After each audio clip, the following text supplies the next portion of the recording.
नमस्कार दोस्तों, माई उपचार के चैनल पे आपका बहुत बहुत स्वागत है।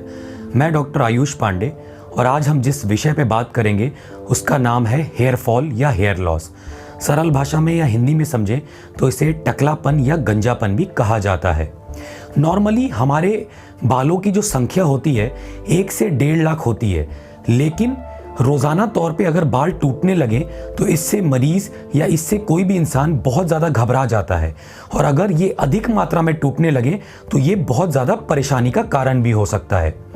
नॉर्मली अगर आपके बाल 50 से 100 डेली टूट रहे हैं तो ये सामान्य स्थिति है, क्योंकि रोज़ के इतने बाल टूटना स्वाभाविक है। लेकिन अगर इससे ज़्यादा मात्रा में आपके बाल टूट रहे हैं तो फिर ये चिंता का विषय है और इसका कारण खोजना हमें पड़ सकता है। आइए चलिए जान लेते हैं बाल झड़ने के प्रमुख कारण क्या होते हैं।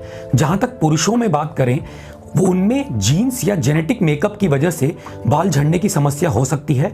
वहीं महिलाओं में भी ये कॉमन होती है, बट पुरुषों के मुकाबले कम होती है। दूसरा, स्ट्रेस, बहुत ज़्यादा अगर आपको तनाव है, ये भी बाल झड़ने का कारण हो सकता है। महिलाएं जो लंबे समय से ओसी पिल्स या कोई हार्मोन रिप्लेसमेंट थेरेपी पे हैं, ये भी बाल झड़ने का प्रमुख कारण होता है। वहीं महिलाओं में प्रेगनेंसी या पोस्ट डिलीवरी भी बाल झड़ना देखा जा सकता है। वैसे कुछ इन्फेक्शंस जैसे syphilis, typhoid, dengue, malaria, HIV भी बाल झड़ने का कारण हो सकते हैं। सबसे प्रमुख कारण बाल झड़ने का आपका विटामिन्स, मिनरल्स और न्यूट्रिशन की डेफिशिएंसी होता है। अगर आपके बालों को सही मात्रा में मिनरल्स और विटामिन्स ना मिले और इनकी कमी हो, specially vitamin A, vitamin E, vitamin D और विटामिन C, तो ये भी बाल झड़ने का बहुत प्रमुख कारण होता है। लंबे समय से डायबिटीज़, हाइपरटेंशन, थायराइड जो कंट्रोल में नहीं है, यानी आप दवा ले रहे हैं फिर भी इनके लेवल्स काफ़ी ज़्यादा बढ़े हुए हैं, ये भी हेयर फॉल का कारण होता है।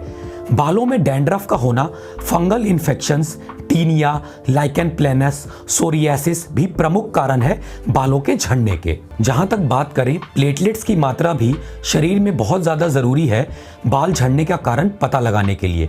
वहीं vitamin, minerals, iron, folic acid, calcium, pantothenic acid, amino acids, biotin, इनके लेवल्स का पता लगाना भी बहुत ज़रूरी है।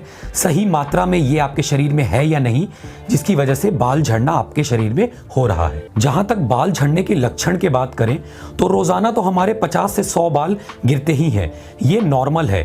लेकिन अगर अधिक मात्रा में गिरने लगे, इससे ज़्यादा, यानी नहाते वक्त गुच्छे गुच्छे आपके हाथ में आ जाएं, सोते वक्त तकिए पे या वर्कआउट करते हुए या कंघी करते हुए, तो ये चिंताजनक विषय है। जैसा कि मैंने बात किया, मेल पैटर्न टिपिकली साइड से बालों का झड़ना होता है और ऊपर की तरह से, और फीमेल्स का फ्रंटल रीजन और साइड से शुरू होता है।